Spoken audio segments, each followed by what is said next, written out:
Salut, ici Axel, je te souhaite la bienvenue dans ce nouvel épisode de notre série des Golden House, une série faite pour t'inspirer, pour te booster, pour t'aider à libérer ton plein potentiel. Et aujourd'hui, ça tombe bien parce que j'aimerais parler avec toi d'un grand homme, un leader du XXe siècle, j'ai parlé de Winston Churchill. Qu'est-ce qui fait un leader? Qu'est-ce qui fait un Steve Jobs? Qu'est-ce qui fait une Greta Thunberg? Qu'est-ce qui fait un Elon Musk? Winston Churchill, son père, Lord Randolph, était pourtant un politicien renommé. Personne ne le connaît. Winston Churchill a pourtant commis un certain nombre d'erreurs qui auraient pu complètement briser sa carrière. Lorsque, pendant la Première Guerre mondiale, à la guerre de Gallipoli, il a été, de par son obstination, à l'origine de plusieurs dizaines de milliers de morts de fantassins anglais. Lorsqu'il a été chancelier de l'Échiquier, donc les finances, il a eu un parcours qui a été plutôt extrêmement mitigé. En fait, Winston Churchill n'a eu de cesse, tout au cours de sa vie, de se rapprocher des situations qui font de lui un leader.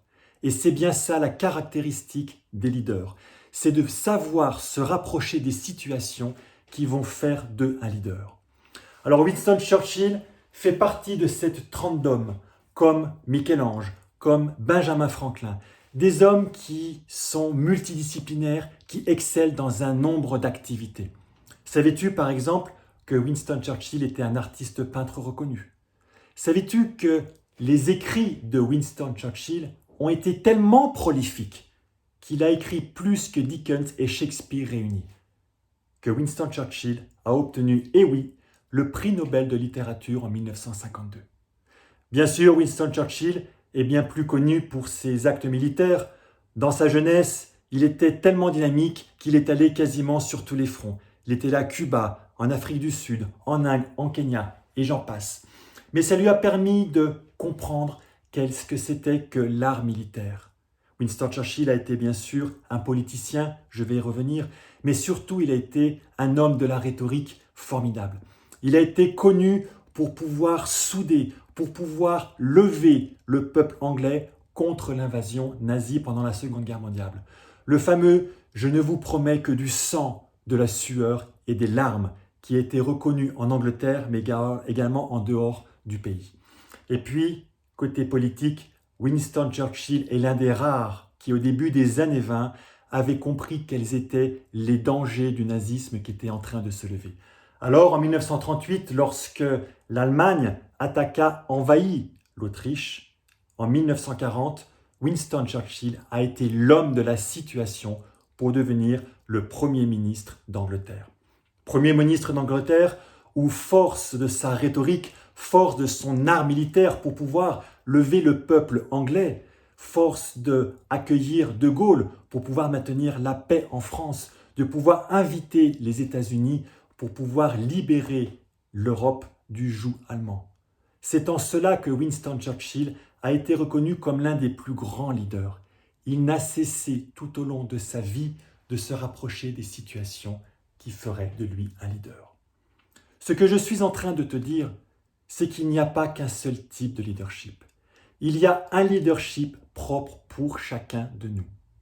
Je t'ai parlé de Steve Jobs tout à l'heure. Tu connais peut-être, mais si tu ne le connais pas, je t'invite à prendre connaissance de ce livre merveilleux, Start with the Why, commence par le pourquoi de Simon Sinek, qui est un livre anglais, où il y a cette fameuse phrase « Les personnes n'achètent pas ce que tu fais, mais pourquoi tu le fais ». Et Simon Sinek, dans ses livres, parle énormément de Apple comme exemple. Apple est un fabricant d'ordinateurs. Pourquoi Apple est aujourd'hui une des entreprises les plus rentables au monde? Tout simplement parce que Apple vend un pourquoi. Or, Apple ne vend pas des ordinateurs. Apple vend un art de vivre, il vend un univers. Il a un pourquoi qui fait de lui une entreprise leader sur son secteur. Nous avons chacun notre propre pourquoi. Ce pourquoi, qu'est-ce que c'est? Ce pourquoi, il est tellement fort qu'il va faire taire tous nos doutes. Quelles sont cette conviction? Qu'est-ce qui fait que notre fin va faire que ce ne sera jamais la fin F-I-N pour nous? Quelles sont donc ces valeurs que nous avons chevillées au corps qui vont nous emmener dans une direction? Mais ça, ce n'est pas suffisant. Il y a ensuite cette dose de courage, cette dose de vouloir oser saisir les opportunités de ces situations qui vont nous apporter la crédibilité et l'impact nécessaires pour devenir un leader. On n'est pas leader, on devient leader. Ce sont les situations qui nous permettent de nous révéler. Le meilleur exemple que nous avons actuellement, nous sommes en 2022, c'est Volodymyr Zelensky en Ukraine, qui était pourtant ni plus ni moins qu'un acteur, et la situation l'a révélé comme étant un leader. Il avait un pourquoi chevillé au corps. Il avait des valeurs.